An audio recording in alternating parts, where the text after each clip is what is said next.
Great to be here with you this year and Lydia as well. Yeah, there we go. The meeting's being recorded. My name's Claire Finch. I'm an associate at KDVI. So I'm an executive coach and I also design, deliver and direct leadership development programs. I work very closely with Alicia and Lydia as part of the development tools team. And I guess my role here today is really as someone that is more in the practitioner field of using the GLM, is to try and bring to life and answer any questions that there might be around how you might concretely put the GLM to use, and how you might integrate it into the work programs or whatever it is that you are doing in the day-to-day and what brings you here to this session today. So I'm looking forward to be able to answer questions and bring some insights in terms of how the GLM can be used in practice. And my name is Liddy, and I've been working with KDVI for a while now as the development tools manager of the administrative team. So I will be your point of contact if you wish to purchase the tools, and any questions related to the training around the tools, if you need to have information about how to apply them, etc. I'll sort of centralize all your questions and then redirect them to the right people within KDVI. So yes, you'll have plenty of information throughout the course of this session, and we can circle back to all this at the end.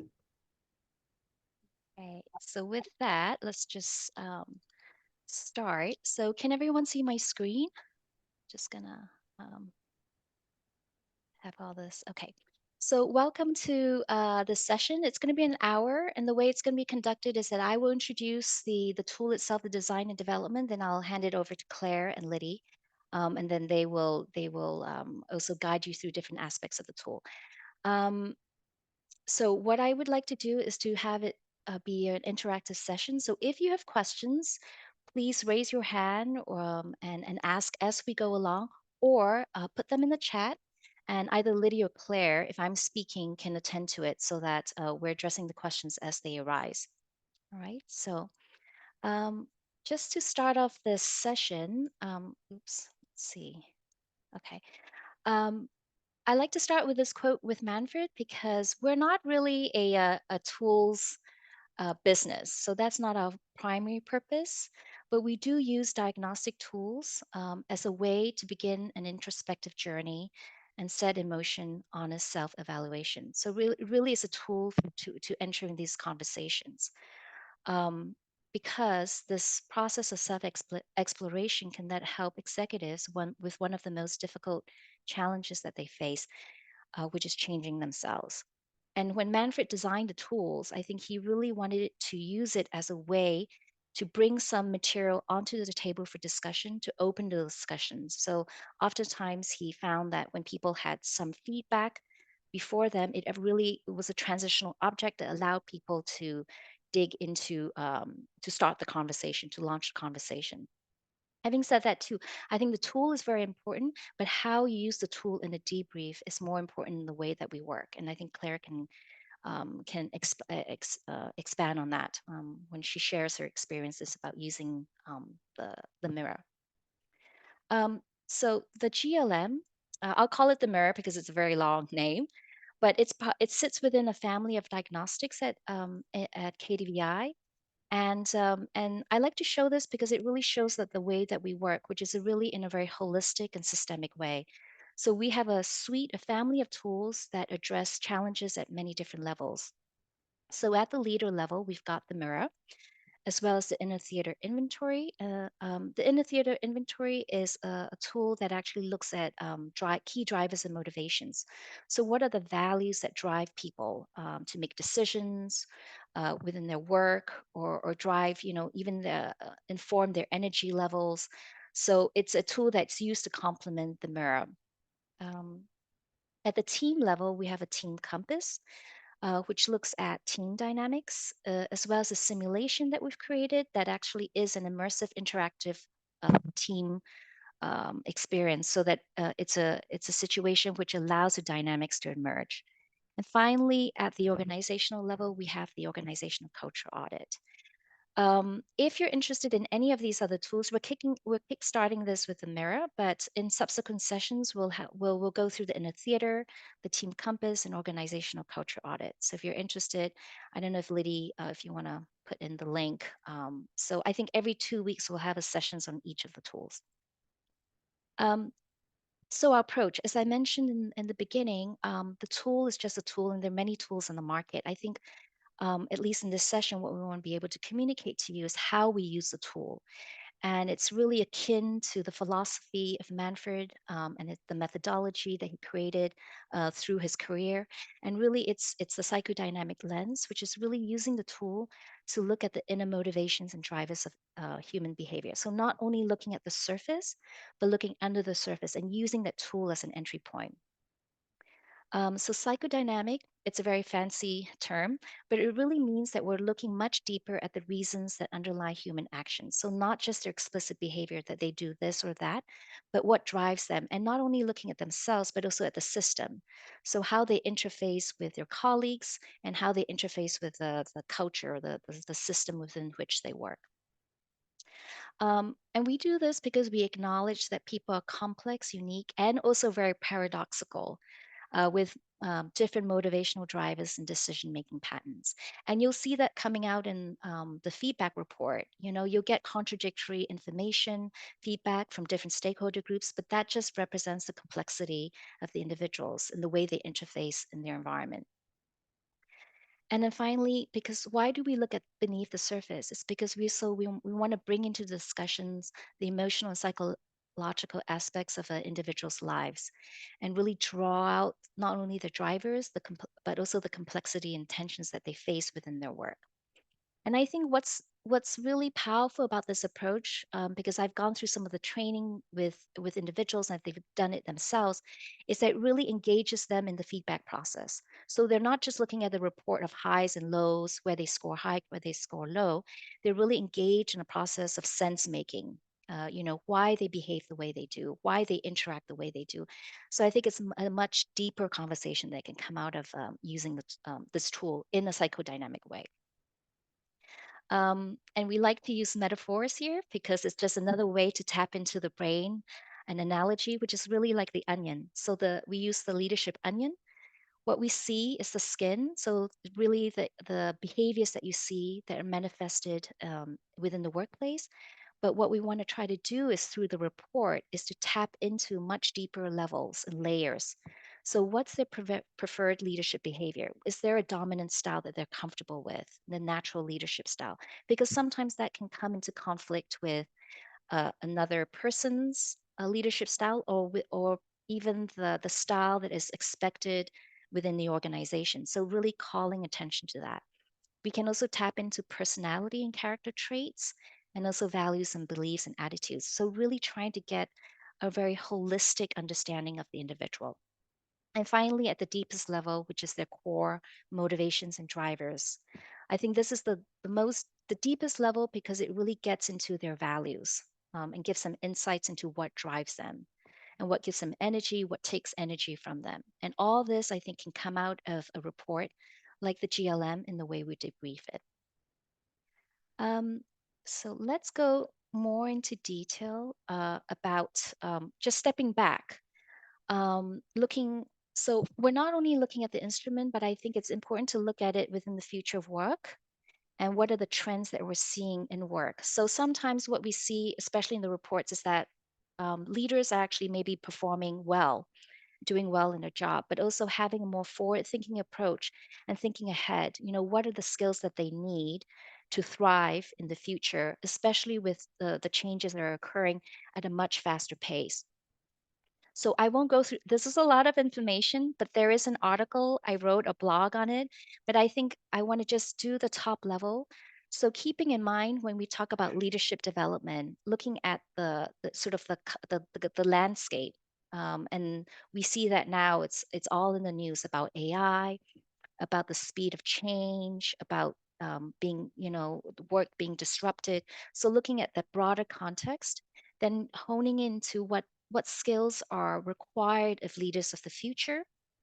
I won't go into that, but you'll see that within these, I've actually you can actually click on them and it'll bring you to the articles. I think that's interesting to think also when we work with clients to have a future orientation when we think about leadership development and the implications for the organizations. And what I like about this when I did this review, which was before COVID, was already there was talk about psychological impact, and COVID only accelerated it. So, there was already this talks about burnout, stress, isolation, informational overload, mental health.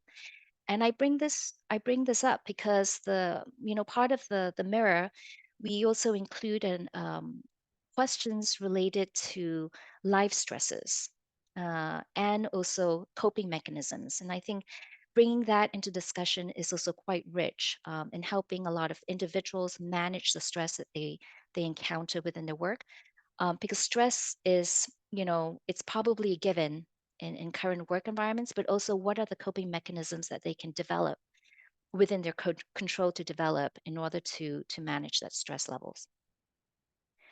Um, and then also one other idea I'd like to bring forth is also what do we mean by leadership? And I think it's not, here I say leadership is a fluid practice, because if we look at the GLM, the mirror, the dimensions are divided into sort of two broad meta dimensions. So transformative leaders are those who are responsible, they're the leaders that are able to inspire and motivate their followers. So it's really that aspect where it's the human connection, the ability to motivate and inspire. At the same time, it's really important that they also have strategic leadership. So you can have a leader that's very charismatic, but if you don't have the structures in place, if the leader is not disciplined enough to be able to implement their vision or have clear processes to achieve their vision, there's an imbalance. So the idea that we want to advocate is really a form of adaptive leadership. So not so much that you need to score high on everything, but that you balance, you expand your leadership toolkit so that you're able to flex different styles depending on the context. So there might be a context where you need to be more authoritative or transactional, and others where you need to take more of a coaching approach or a democratic approach. So really the purpose of using the GLM too is to actually expand their leadership capabilities, in order to be able to have a more fluid practice. And you can read more about the different frameworks in those links that I've provided. Okay. Any questions? No? Okay. So let's go into the mirror. So the mirror is used to really look at global leadership behaviors. And it was the result of a decade-long research project at INSEAD, so collaborators at INSEAD, to investigate the daily actions and behaviors of global executives.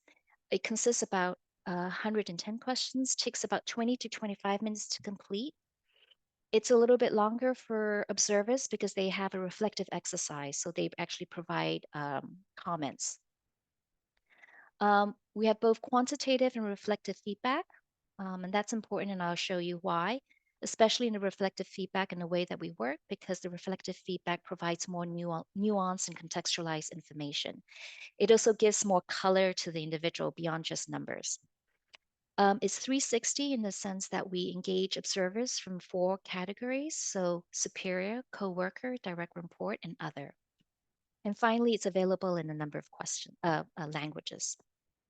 And you'll see that the dimensions are listed. There are 16 dimensions, corresponding to what corresponding to different leadership transitions. So you see, you have leading self, which is sort of self-regulation, and then leading teams, a next step, where once you're leading a group of people, then leading the organization, and then leveraging networks. I think this is a nice tool when you're looking at leadership transitions, for an individual at which level of the organization that they are in, and what they need to actually make that transition to a much more um, to the higher echelons.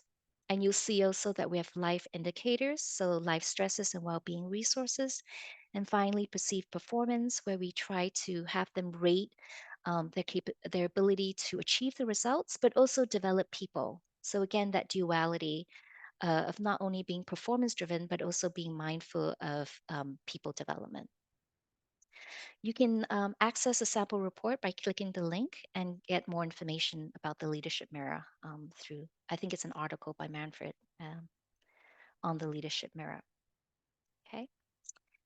Our design principles. So we have, as you've seen, we have a toolkit of about 5 instruments, and all these instruments follows a process. I think the good thing about being in having access to an academic institute is that we have this process that we use, and also the resources of combining both research and also practitioner experience. So research from INSEAD and practitioner experience from the individuals that, the clients that we work with at INSEAD and also at KDVI. Most of our tools are 360 feedback, containing both quantitative and qualitative feedback. The GLM is psychometrically validated by an external psychometrician. He's in one of the Paris universities. So he validated. We have information if you're more, if you need more information. We also have a 1 page on the validation process and what that entails. The results are normalized against a reference group of leaders. We protect confidentiality and anonymity, except for superiors, which can be visualized.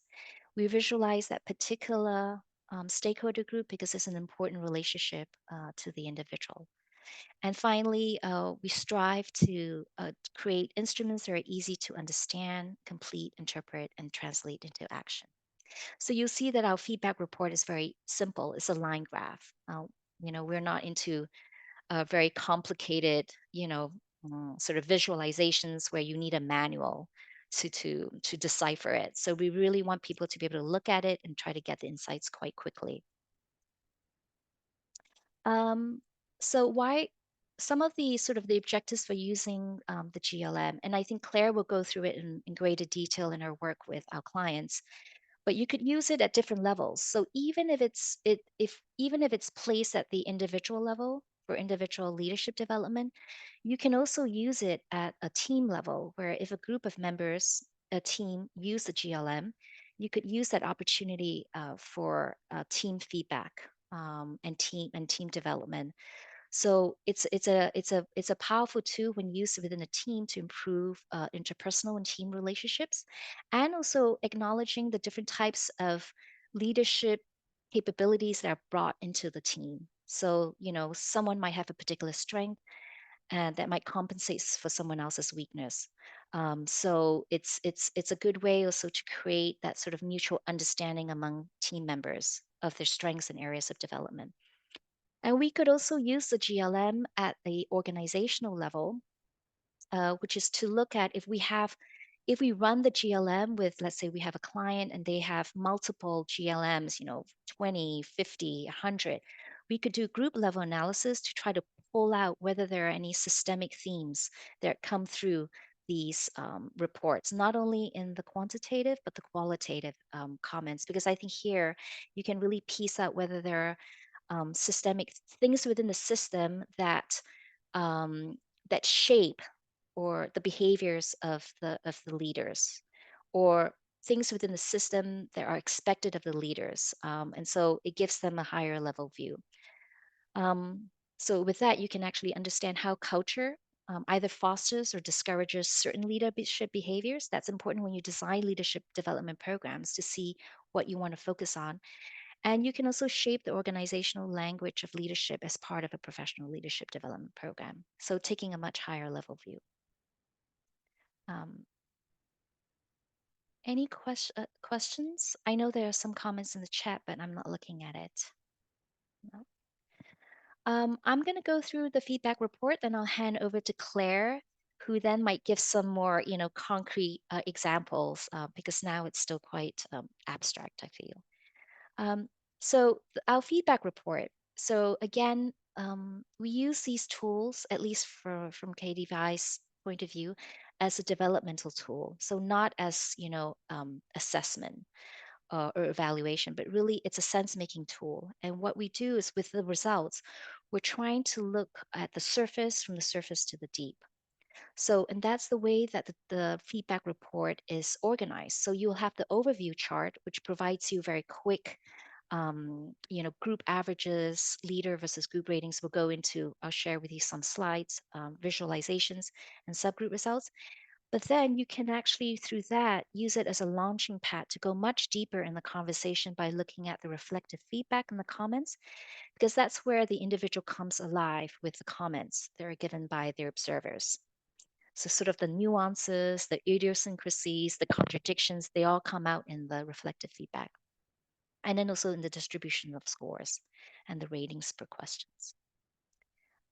So really, and it's also the cycle of moving back and forth, looking from the surface to the deep, getting insights from the depth, and then going back to the surface and moving in this very iterative way. We don't have time to go through this sort of method in this session, but if you're interested, we have training on the GLM, and Liddy can explain that, where we show you, we guide you through sort of this process of sense making that would allow deeper conversations. So one of the main charts is this. So it's the personal chart, which shows you the leadership strengths and areas of development. You'll see the red line, that's the individual's rating, and the dark gray line is the combined average of all the observers. And then we break them down into different categories of observers. I think what's really interesting here, it tells a story. We won't go into it, but you see that the individual clearly overrates compared to observers, and that you see that different categories of observers rate this individual, at different levels. So what you see here is a very rich, just the beginning of a story. It triggers curiosity of what's happening. Of course, we don't know what's happening until we look at the comments. But I think it's a nice way for them to see very quickly that there are, let's say, divergences in the way this individual is signaling to their leadership to others. And it really captures their attention and curiosity into delving much deeper into why this might be so. Okay. Um, we also have a chart on leadership style. So whether they're more task related, oriented, or relationship oriented. So again, it gives you a sense of, and these scores were calculated from a subset of the leadership behaviors. So it's not it's not unique questions. I think we try to combine. We have a higher level view from those leadership behaviors, and we classify them as either higher on task or relationship. Again, it gives you a sense of where that individual sits, and also the perceptions of their observers. And also, I think what I like about this is that it shows you the results in a visualization of zones, which allows movement. So you could move back and forth, which is nice. So it's not fixed. There's room to actually maneuver. And here, we also have a visualization on stress and coping mechanisms. So you'll see here the individual is low on stress and high on well-being, but the perception by the superior, which is the green um, icon, is much higher. So again, these gaps actually trigger the conversations. We don't know exactly what's going on, but I think having those gaps can trigger the conversations, especially when you then start going into the comments, and also when you see the scores that are distributed, the scores tables, because, and I'll show that to you. But again, here I think these charts just trigger curiosity, and I think it's important not to fixate on high and low scores. It opens up a conversation, and then you explore more deeply the rest of the report. It also engages them in a sense making process. So you're not telling them, what's high or low. You're actually engaging them in trying to make sense of the results, which makes for a deeper conversation. And then finally, we've got perceived performance, where we see, again, the overall performance. So how do they rate themselves, and how do others rate them? So you see that, this individual, this is a different report, but this individual rates themselves lower than the observers, and that different categories of observers rate them differently. And you'll also see that it's broken down by results or people oriented. So I like breaking down results because again, it shows you the nuance. So even under performance, you can see um, greater detail. So this individual tends to be more people oriented than results oriented. So again, working with these the nuances. The scores per dimension table, you'll see where you have a different picture of the individual, because I think when you see the average scores, everything is consolidated. But when you see the scores from the whole range of observers, so you can have as many as 18 observers for the mirror. But you'll see, again, here, this is where the sort of contradictions come into play. You'll see that the self has rated himself or herself quite high, but you see different ratings by the observers. So for some observers, for example, 3, 10, and 11, they consistently rate the individual high. Whereas there is, clearly observer 2 rated this person consistently low. So there's a story in there in the sense of this individual is able to signal or manifest behaviors related to emotional intelligence in different contexts. So they're signaling different behaviors to different stakeholder groups.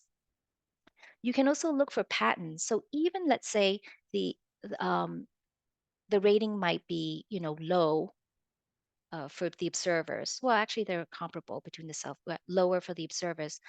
You can actually see that even within emotional intelligence, there might be only specific behaviors that are rated low, and some that are rated higher. So when we think about emotional intelligence, it's not an umbrella term, right? Within that arena, um, we see that, for example, this individual is actually good at controlling their emotions, but they need to actually maybe consider question 37, how their emotions affect others. So it's very specific. And I think that allows the person to really hone in on when they talk about emotional intelligence, what does that mean?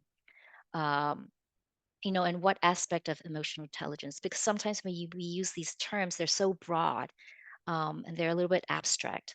So these questions allow you to really hone in to specific behaviors alongside the comments, which are even more specific. So we have the reflective exercise, which consists of 4 questions. So behaviors that contribute to leadership effectiveness, behaviors that they recommend the leader develop to become more effective, specific behaviors that to eliminate that limit their effectiveness, and then additional comments.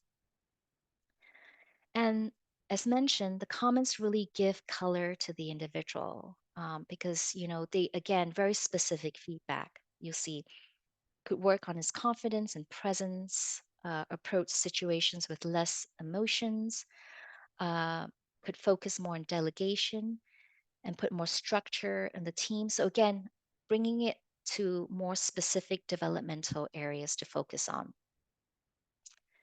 Um, and then before I hand over to Claire, I just wanted to share with you the sort of range of results that can come out of the mirror.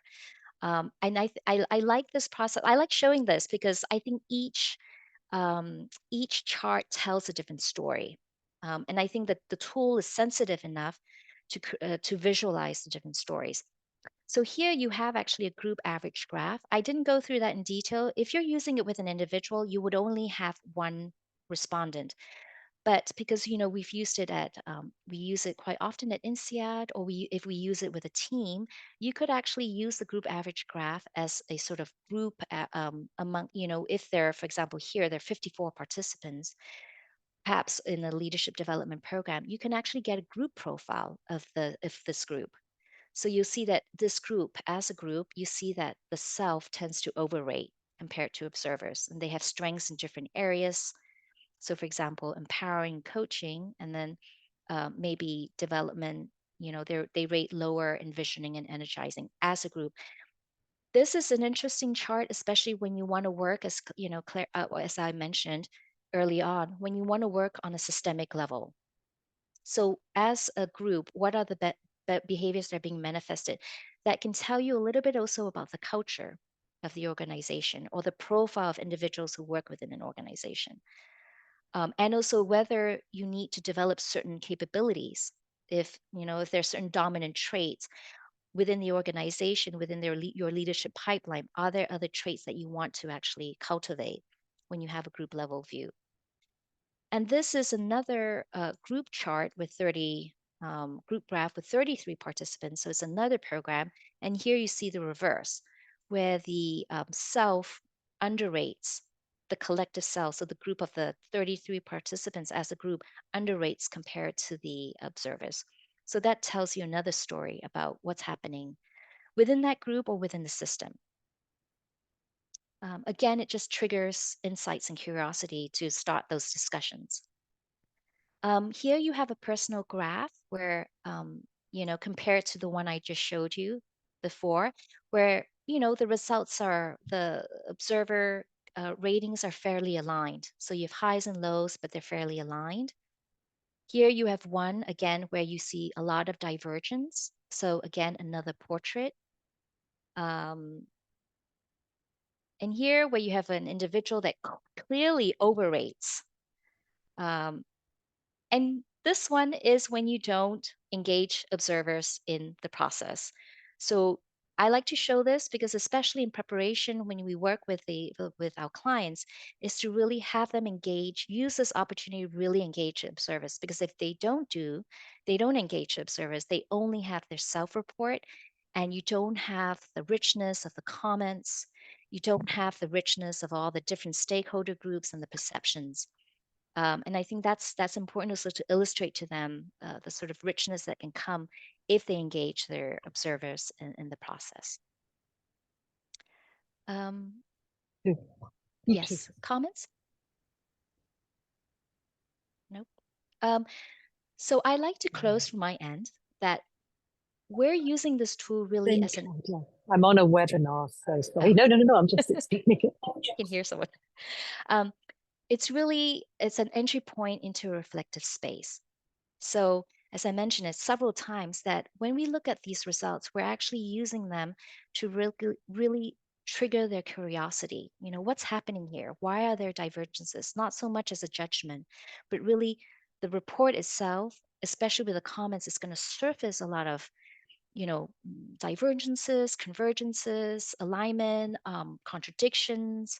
And that actually, the way that we want to approach the report is to, from a sense of curiosity, because then that will trigger the questions and the exploration or the sense making with them can lead to greater awareness. And then you go down the cycle: insights, choice, options, choice, change, and impact. But really, I think what it's really to emphasize that we use the tool really as this to spark that conversation, to really get them engaged in the sense making process. I'm going to hand off to Claire now, where in which she shares some of her experiences using the mirror with some of her clients. Thank you, Alicia. And maybe just before we do that, there is a question in the chat that maybe you could speak to, Alicia. So Sylvie is asking, does the GLM offer external benchmarking by industry or region or senior leadership teams? It's a great question, Sylvie. Yes, we can do that. So we can benchmark. The GLM has certain categories, and I think maybe Liddy can share. I think we can do it by industry, gender, region. So certain things that participants have to enter in as part of their background information. We can generate benchmark reports, especially if you're working at a company level. Thanks, Alicia. Any other questions before we change gear a little bit and talk about some of the applications? Someone mentioned wanting the link to one of the articles you were talking about, Alicia, but I'm sure that you shared it already, Claire. Yeah. Is that I hope I shared the right one, but if I haven't, yeah, we can certainly share them. Yeah, we can also, we'll share the slides following the session. And so with each of them, there's a link. So if you're interested, you just click on the link in the PDF. It'll take you to the corresponding article. Great. Thanks, Alicia. So as Alicia said, she's really here as the research and the technical brains behind the GLM, and she knows all of that in-depth knowledge of how it was built and how it can be used and how it can be kind of taken apart. I'm hoping to shed a little bit of light now around the application of it and how it can be used in practice.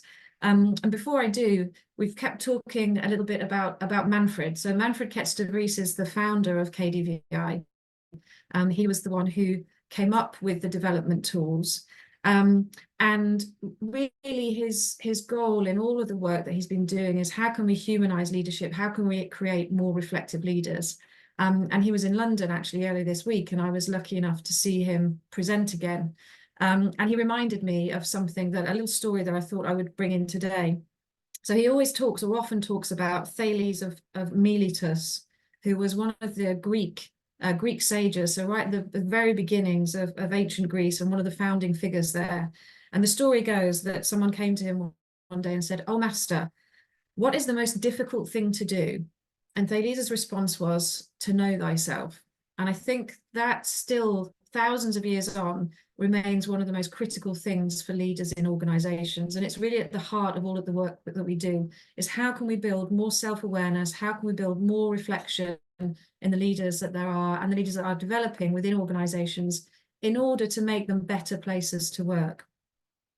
And so these diagnostic tools, as Alicia has mentioned, are really a way to kickstart those conversations. The report is important, of course, but it's less about the report itself and more about the conversation that comes from it and the actions that are taken from it. That's where the real impact starts.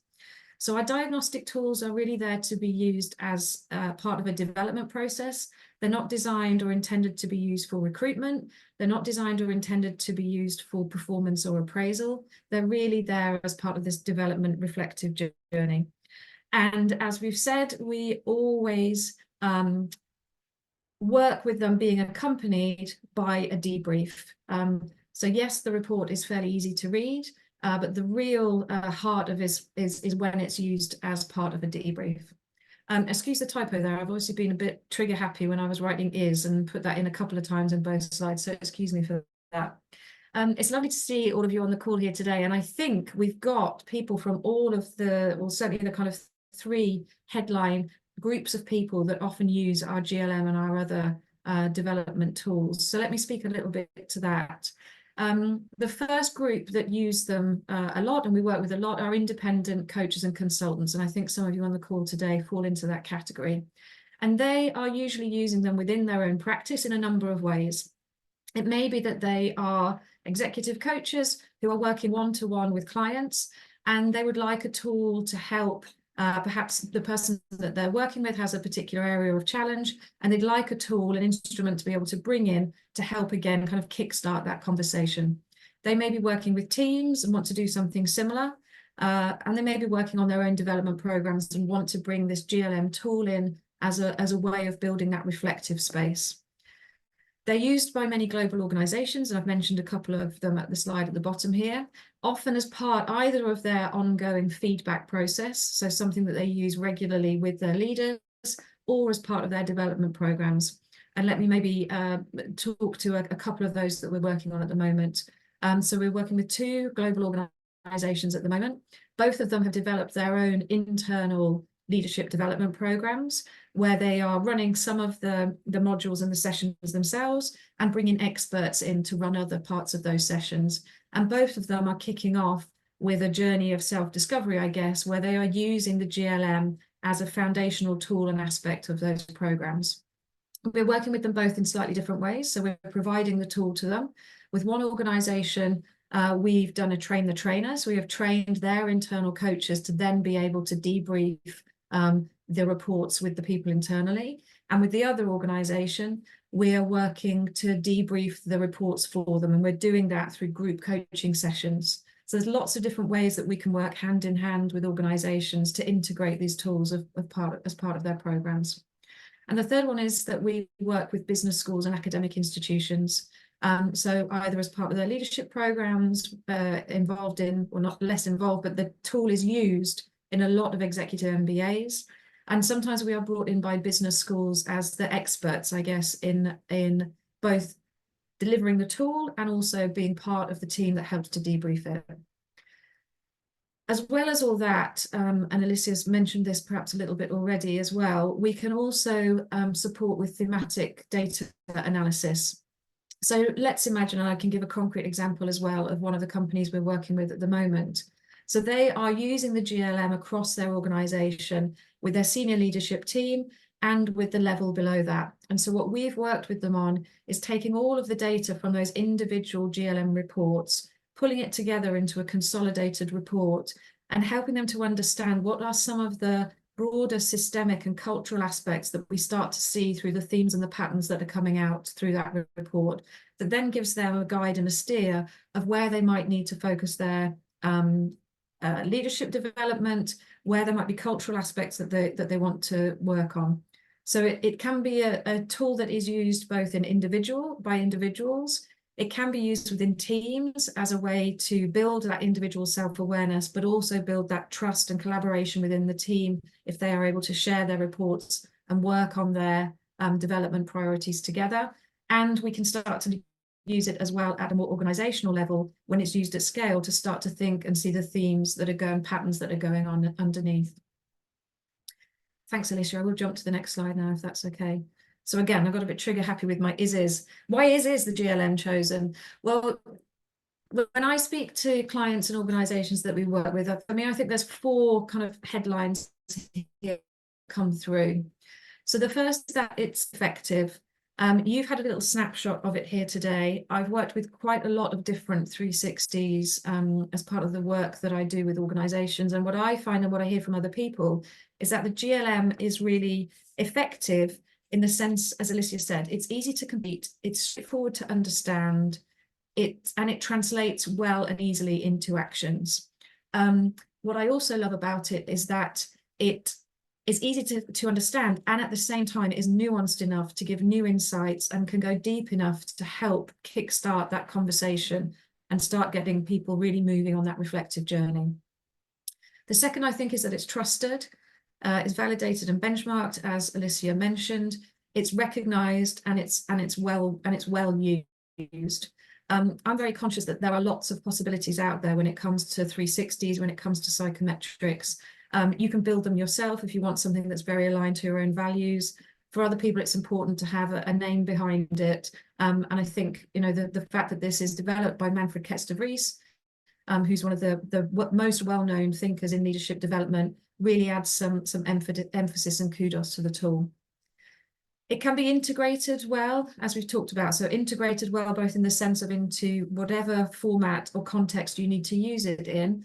And also we're often asked, how can it be mapped to an organization's own leadership capabilities? So although the dimensions are predefined and we're not able to change those, if an organization has specific capabilities that they want to look at, what we often do with them is map the dimensions within the GLM to their own capabilities. So it can really be integrated into the work that they are doing specifically in that organization. And the final thing is that I think it's efficient. And this is really all down to Liddy and the team that are behind the scenes. So when we work with you, if you were to choose to work with the GLM, I think we take all of the hassle out of that side of things. So we often hear that the customer service is exceptional. We set everything up for you. We hold your hand as you go through the whole process. We will remind participants, we will remind observers, we will send you updates, we send the reports to you. So everything is handled on that side of things. You just need to tell us who you want to work with and when you need things delivered for. I think those were the key things that I was going to mention. So I will pass over to Alicia, not to Alicia, back to Liddy now, actually, unless there's any questions for me to talk through some of the more pragmatic side of things. Yes, so, well, jumping off what you just said, Claire, so around the purchase of the GLM, so the price, the unit price for the tool is £270, and that includes everything that Claire just described. It's fully administered. We manage all those bits with the team here. You can add up to 15 observers, and yeah, it includes the admin, the report delivery, etc. We offer, if you're going to be working with groups or through an academic institution or with NGOs, those kinds of organizations, we do offer discounts. So please get in touch. Anyway, you'll have to get in touch with me or one of us to go through the order process. So if there was some discussions to have around the pricing, that's always possible. It's not automatically done online. If you want a bit more information about, you'll always fall back on your feet and end up talking to me if you go through the website. So it's fine if you want to share information about us, you can just send people to kdvi.com to the tools section of the website, and there are contact details there, contact forms, and I'll be picking those up and getting back in touch. You can also share my email address. You're more than welcome to. So yeah, regarding just the overall administrative piece, it's basically get in touch with KDVI. We'll ask you to fill in an order form which captures very practical information about the setup of the survey, from the launch details, who's taking part, as we've said, when you need it by, bits around how reminders will, if you've got any particular requests around how reminders will function, or progress updates, etc. So our platform functions in such a way that external people cannot get into it, even if to just view what's going on in terms of progress. So it's purely only accessible to KDVI administrators, but we do keep you very much informed. It can be on a daily basis if you want it to. It's very flexible. We're also quite flexible about, when, if ever you need an extension because things are falling behind, we can accommodate those requests. We also have several languages for the GLM, as it's been mentioned. We don't have everything, but what I was just writing, what I was saying to Sylvie in the chat was that in certain circumstances, if it's, it has to be assessed, but we do have a possibility to offer what we call offline guidance. So it's basically PDFs or paper, so to speak, documents that go alongside the platform, the online platform for the languages that we don't have available, that are quite more rare languages, but some people would need that support. So that is a possibility. We're open to discussion around that, and we'd like to see what we can do. Payments also, I mean, we invoice you when you purchase, and then you can pay by card or bank transfer, whatever's preferred. Both options are possible. We, for our tools, only invoice in pounds, but that's usually not an issue. I mean, then, so just heads up. And the price above there is excluding VAT, but of course VAT would only be applicable if you were based in the UK or we were invoicing a UK-based entity. What am I missing around? Yes, the admin. I mean, we really want to be supportive of our clients, and we're open to suggestions and helping you roll out your tools as you'd want it to be, if it's just for an individual participant or if it's for very large groups. We really accommodate everything.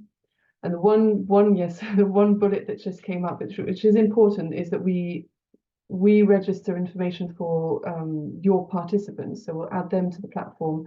We don't then take the extra step of adding the participants' observers. That's really part of their own, the work related to the GLM process of getting in touch with their observers, asking for permission, asking if they agree to give feedback and having permission to add them onto our platform, and then doing so, and part of them also tracking their progress and being involved in the completion of their GLM survey.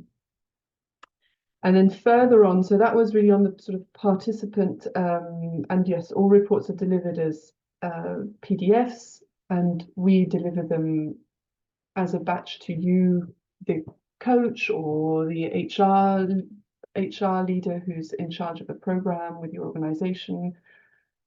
you can then either choose to distribute them then to your participants if you wish to do so, or dispatch them amongst the coaches that you're working with. And for the participants, so either you take care of that, or we can also do that online. Participants get notified that the reports are available, and they can go and log into their dashboard and download the report there. And it's available in the language that's been defined with you beforehand.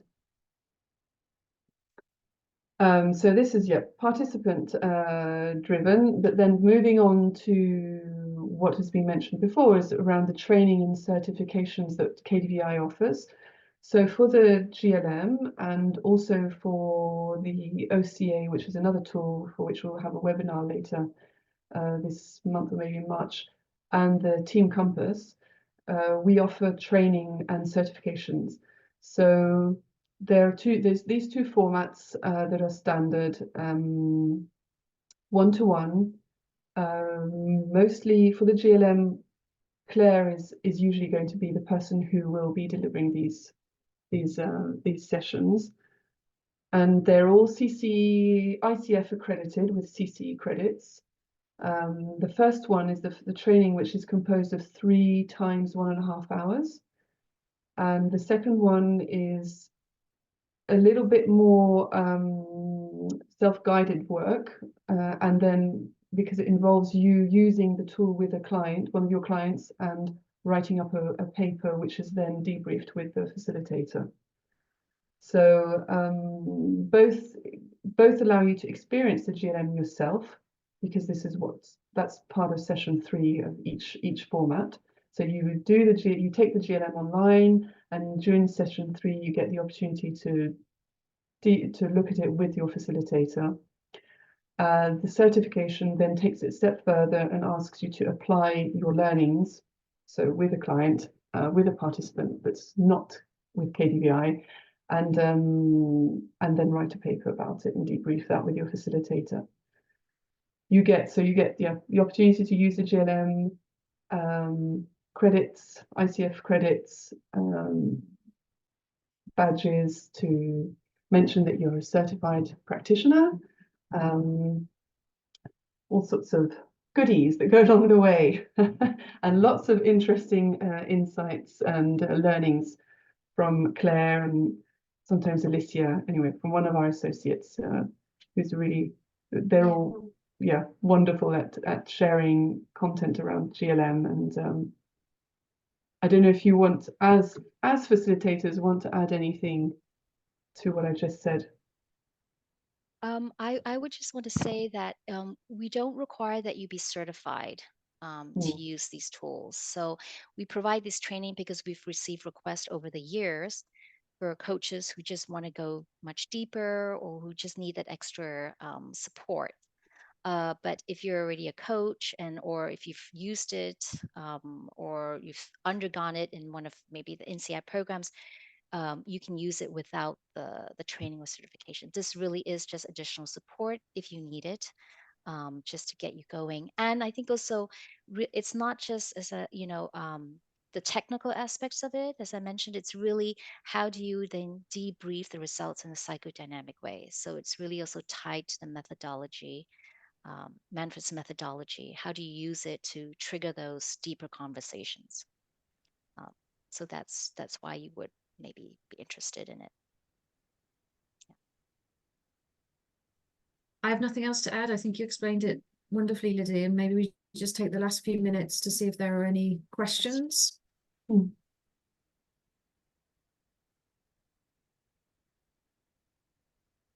But as I said, Alicia mentioned, we'll share these slides. I'll probably email you tomorrow. I'll share the slides. You'll have our contact details. And yes, for anything, I mean, really don't hesitate to send your questions across. Sylvie, it'd be a pleasure to touch base. I know we were in touch a long time ago about on a completely different topic, but be a pleasure to be in touch with you again, talk about the options. I mean, please ask. We have a variety of offerings that we've been catering to over the years, and yes. We'll be in touch. Yes, thank you.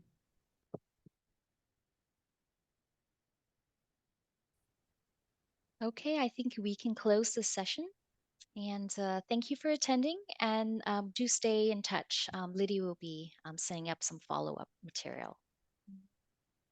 Have a Have a good nice afternoon, afternoon. evening. Wonderful to see you all. Bye. Take good care. Speak soon. Bye-bye. Thank you. Bye.